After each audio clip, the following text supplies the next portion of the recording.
Today we'll be using our first page from our OT packet for March. We're also going to continue using our Play-Doh. The first thing we're going to do though, before we even do our Play-Doh, is we're going to take this page and we'll turn it over. And with a crayon, if you have a broken crayon, that would make me really happy. And we are going to write our name 2 times.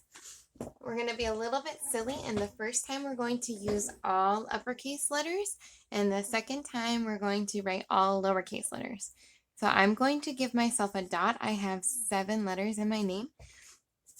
So 1, 2, 3, 4, 5, 6, 7. And I'm going to start at the dot and write, so you're writing your name. I'm going to write my name. C-H-R-I.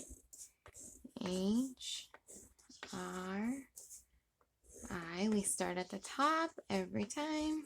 S-T-A. Okay. Then the second time I'm going to go below.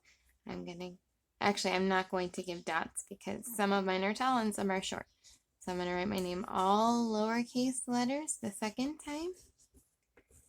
And I'm focusing on holding my crayon with the proper grasp. I should have a nice web space here.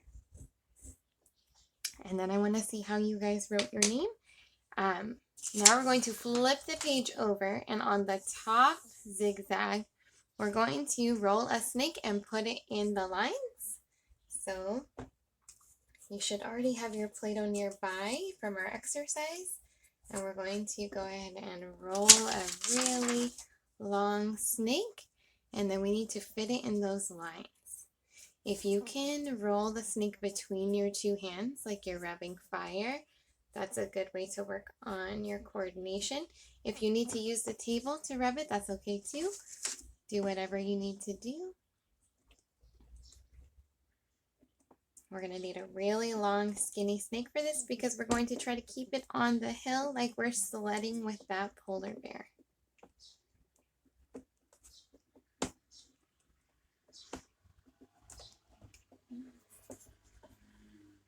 Alright, so our snake should be about as long as our paper is wide.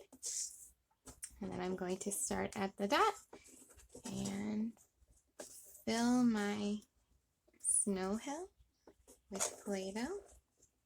Go ahead, pinch it in to keep it between the lines. All right. If it's too wide, we're going to go through with our pincher fingers. These are the ones we need to strengthen to hold our pencil. So thumb and pointer.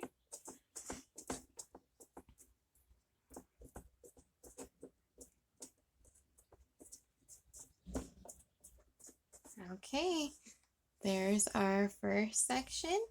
And for this one, we're going to take our crayon again. If you want to use a different color, that's fine. We'll start at this dot and we're going to color in the lines.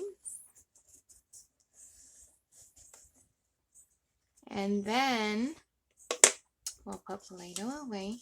We're going to actually cut this bottom one out. So we're going to go as slow as we need to.